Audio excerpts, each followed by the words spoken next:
Olá pessoal, sejam bem-vindos a mais um vídeo aqui do canal. Eu sou a Vitória e hoje eu vou contar para vocês a história do urso e o pó branco. Bom, mas antes da gente já pular para essa história, eu já vou pedir para vocês deixarem aqui nos comentários o que vocês estão achando das histórias. Também já deixarem aqui ideias de histórias que vocês gostariam de ver no canal. Já se inscrevam no canal, ativem o sininho, deem um like, assim, vocês já sabem o que tem que fazer, né? Bom, como eu falei, essa é a história do urso e o pó branco. Mas eu não quero dar muito spoiler, então já vamos logo para a história. Em dezembro de 1985, um caçador de veados, ele estava caçando veados na floresta de Chattahoochee National Park, que fica no norte da Geórgia, e lá ele passou assim, o dia inteiro caçando um veado. Ele estava seguindo, né, os trilhos e as coisas, né, os sinais que o veado estava deixando para trás para caçada. Ele estava caçando esse veado já fazia o dia inteiro e ele tinha perdido né, a localização desse animal. Então ele passou horas ali procurando esse veado e assim ele foi percebendo, né, que no final do ano já era dezembro, já era inverno, estava muito frio. As folhas estavam congeladas, os gravetinhos estavam congelados, então estava fazendo muito barulho por onde ele andava. Então, mesmo se ele continuasse procurando esse animal, ele provavelmente assustaria, né, todos os animais em volta por conta de todo o barulho que ele estava fazendo. Então chegou um ponto que ele estava já quase desistindo, quase indo embora para casa, e ele viu uma partezinha mais aberta na floresta, e foi quando ele entrou nessa parte mais aberta, né? Até então ele estava numa parte bem densa. E quando ele entrou nessa clareira, né, ele se deparou com um urso negro. O urso negro não é muito conhecido por ser extremamente violento, mas se você pega eles de surpresa, eles podem ser bem ferozes. E assim, esse urso, por alguma sorte, não tinha notado a presença dele. Então ele ficou parado, segurando a arma. Ele pensou em atirar, porém a arma que ele tinha era para caça de veados, que era bem mais fraca do que seria uma arma necessária para matar um urso, por exemplo. Então ele não podia atirar com aquela arma porque realmente não mataria o urso e na verdade só deixaria o urso mais bravo e o potencial do urso acabar atacando ele ficaria muito maior. Então ele pensou em voltar pelo mesmo caminho que ele veio, só que aí ele pensou também, né, em todo o barulho que ele fez. Se ele já deu sorte do urso não ter notado ele até então, ele não queria, né, usar toda essa sorte. Então ele pensou, ele ficou parado ali. E assim, quando ele foi se acalmando, ele foi percebendo que na realidade o urso não parecia nem um pouco preocupado com ele. Não tinha nem notado a presença dele e de fato não tinha nem se mexido durante aquele tempo todo que ele estava ali. Então ele começou a olhar para o urso e ele notou que o urso estava morto. Então foi quando ele ficou mais tranquilo, né? Ele foi mexer no urso, ver, né, que causou a morte desse urso, porque parecia um urso muito saudável, muito jovem, para morrer de causas naturais, assim, sabe? Então ele foi ver se o urso tinha sido atacado, tinha entrado em outra briga com algum outro urso, tinha levado um tiro. Ele levantou todas as patas, tentou olhar embaixo do urso e nenhum sinal do que causou a morte daquele animal. E assim, o urso tinha por volta de 80, 90 quilos, então assim, não era uma coisa absurdamente impossível dele virar o urso, né, e ver se tinha levado algum tiro na frente do corpo dele, e assim vai. Mas, pra gente descobrir o que realmente aconteceu com esse urso, a gente precisa voltar um pouquinho no tempo. A gente precisa voltar pro dia 10 de setembro de 1985, às 11h30 da noite. O avião Cessna de 6 lugares estava sobrevoando os Estados Unidos, né? E naquele momento ele estava passando no norte da Geórgia, indo em direção a Tennessee, quando os dois pilotos que estavam dentro desse avião acabaram interceptando uma mensagem que eles não deveriam ter interceptado. As ondas de rádio que eles capturaram ali acabou gerando, né, uma situação muito maior do que a esperada, né? O que eles escutaram foi uma conversa entre outros pilotos, falando que eles estavam sobrevoando acima de um avião Cessna, que estava passando pelo norte da Geórgia, e que eles seguiriam esse avião até a área de pouso. Quando eles pousassem, aí eles investigariam a situação.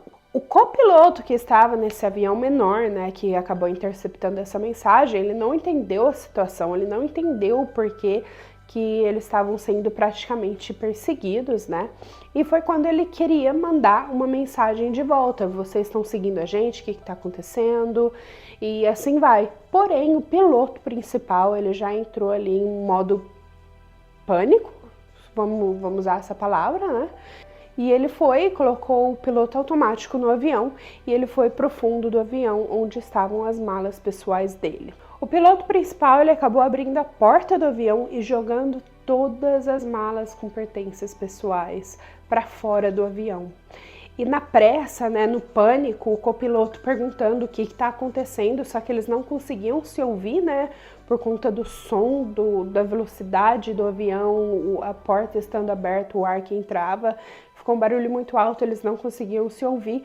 A única coisa que o copiloto entendeu foi o piloto mandando ele ir rapidamente ajudá-lo a jogar as malas para fora do avião. E assim que eles acabaram de jogar todas as malas para fora do avião, o piloto principal, ele acabou dando um paraquedas para o copiloto e acabou colocando um outro paraquedas nele mesmo, e os dois pularam para fora do avião. 5 horas depois, o Fred Myers, ele estava acordando na cidade de Knoxville, no Tennessee. E assim, o Fred, ele era um homem que tinha acabado de ser diagnosticado com Alzheimer's, então rotina para ele era extremamente importante. Ele acordava todos os dias antes do nascer do sol, ele fazia o que ele tinha que fazer ali de manhã, ele ia pro banheiro, ele começava a raspar o rosto, ele tomava um banho, e depois ele ia para a sala para ler o jornal, tomar café da manhã, e assim o dia dele segue.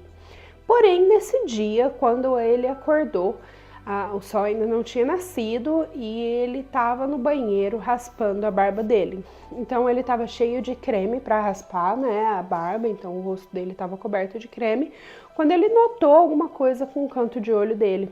E a janela do banheiro dava, na verdade, na entrada da garagem da casa dele. E quando ele viu, né, essa coisinha assim no canto de olho, ele ficou bem curioso e ele decidiu ver o que estava acontecendo. Quando ele chegou na janela, ele se deparou assim com paraquedas tomando as árvores ali, né, a entrada da garagem. E assim, ele ficou bem curioso para saber o porquê que aquilo estava ali. E foi quando ele notou também que na ponta do paraquedas, assim, né, no final, no chão, tinha um homem que estava estatelado no chão praticamente. E assim, ele ficou super preocupado, já correu para a cozinha para pegar o telefone dele e acabar ligando para a polícia. A polícia, quando veio, eles começaram a investigação deles, eles notaram que esse homem, ele tinha um óculos de visão noturna, ele estava vestido como se ele fosse um soldado do exército, ele, né, estava com a roupa de camuflagem, mas a única coisa que realmente não batia era o sapato que ele estava usando. E ele estava usando um sapato extremamente caro, que era um mocassim da Gucci. E assim, a investigação policial acabou dizendo, né, que o que aconteceu foi que quando ele abriu o paraquedas dele, alguma coisa acabou se enrolando. E aí logo em seguida ele abriu o paraquedas de emergência, porém o paraquedas de emergência não abriu rápido o suficiente e ele acabou caindo com toda a força no chão. E o corpo dele simplesmente não aguentou a quantidade, né, de ferimentos internos que ele acabou tendo, a gravidade, né, da queda, porque ele caiu de uma altura muito alta. Então a força em que ele atingiu a terra foi muito grande, mais do que o corpo dele conseguia aguentar, então ele acabou falecendo ali mesmo. Enfim, para entender o que realmente aconteceu naquela noite, a gente precisa voltar agora 2 semanas antes de quando esse caçador encontrou esse urso. Bom, esse urso estava feliz na floresta, vivendo uma vida tranquila de urso, quando ele se depara com uma mala. Ursos, curiosos como são, ele começou a brincar com essa mala até ele conseguir abrir essa mala, e quando ele abriu, ele começou a lamber o que estava lá dentro e ele começou a comer tudo que estava lá dentro. E ele ficou tão feliz, né, com o que ele tinha encontrado, que ele começou a correr.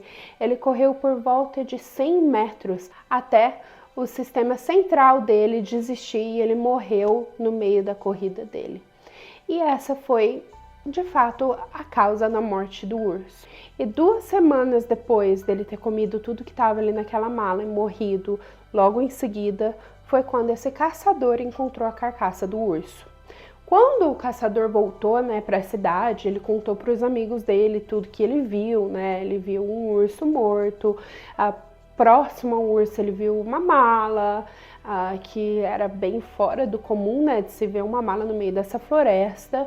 E, enfim, ele não conectou um ao outro, mas ele contou para os amigos dele: eu encontrei esse urso preto morto, e foi essa situação. Ele não tinha nenhum ferimento, não tinha sinais, né, de luta com nenhum outro urso, não sei muito bem o que foi. E foi quando o amigo dele escutou essa história, eles já estavam sabendo um pouco, através da polícia, o que realmente tinha sido jogado nessa floresta, nas malas, né? E foi quando esse amigo acabou ligando para a polícia e denunciando, né, o que o amigo dele tinha visto, o caçador acabou vendo na floresta. A esse ponto, quase 3 meses após encontrarem, né, o corpo desse paraquedista, a polícia já tinha montado o caso, já tinham descoberto mais ou menos o que realmente tinha acontecido naquela noite de dia 10 de setembro. O paraquedista era chamado Andrew Carter Thornton II e ele era de fato um membro do exército americano. Porém, ele já tinha se aposentado. E quando ele se aposentou do exército, ele acabou, né, vamos dizer, perdendo o caminho dele. E ele acabou virando um contrabandista. Então, ele trabalhava muito, né, nesse mercado negro, contrabandeando coisas pelos Estados Unidos, tanto dentro quanto fora dos Estados Unidos, né? E ele era paraquedista também, né, no exército. Então, ele tinha muita experiência com tanto voo ou usar o paraquedas. A polícia também tinha descoberto que um avião que acabou caindo quilômetros à distância era o avião em que o Andrew estava e que também estava conectada a essas malas que estavam sendo encontradas nesse parque nacional. Durante a investigação, a polícia acabou descobrindo, né, que copiloto era nada a mais do que apenas um amigo do Andrew.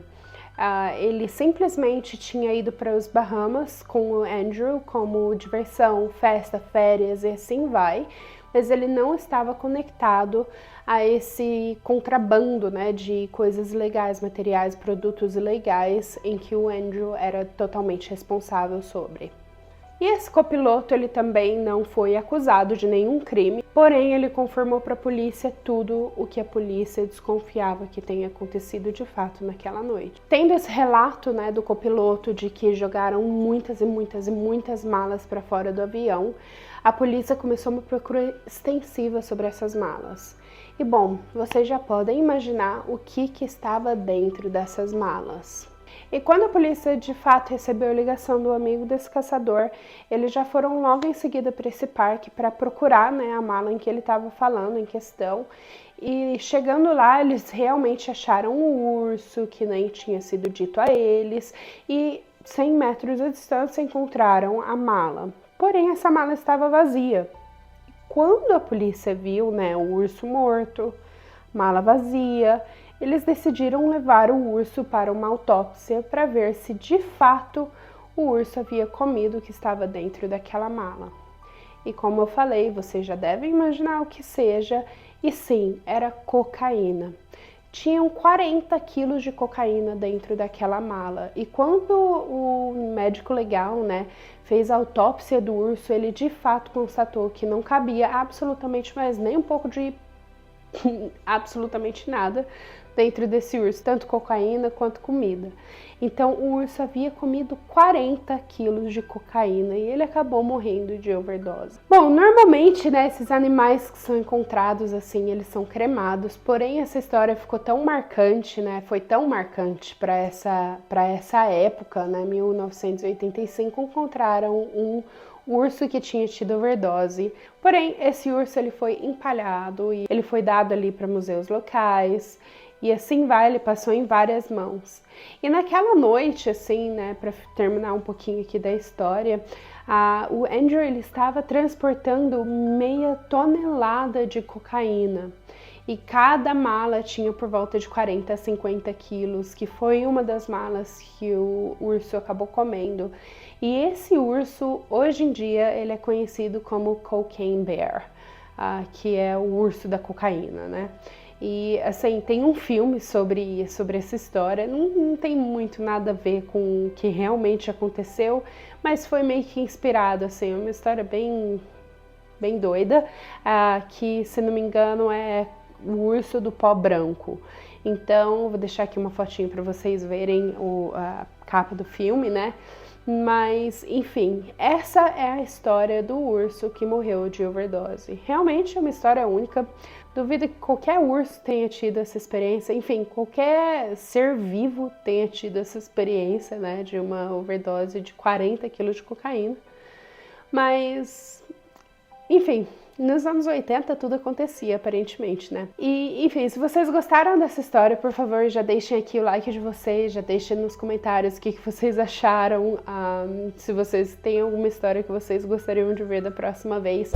Já se inscrevam no canal e ativem o sininho para toda vez que a gente posta um vídeo novo, vocês logo recebem na página de vocês. Eu tô lá no Instagram também, se vocês quiserem me seguir e continuar uma interação mais próxima comigo. Eu vou adorar ter vocês por lá. Bom, muito obrigada. Tenham uma ótima semana e eu vejo vocês no próximo vídeo. Tchau!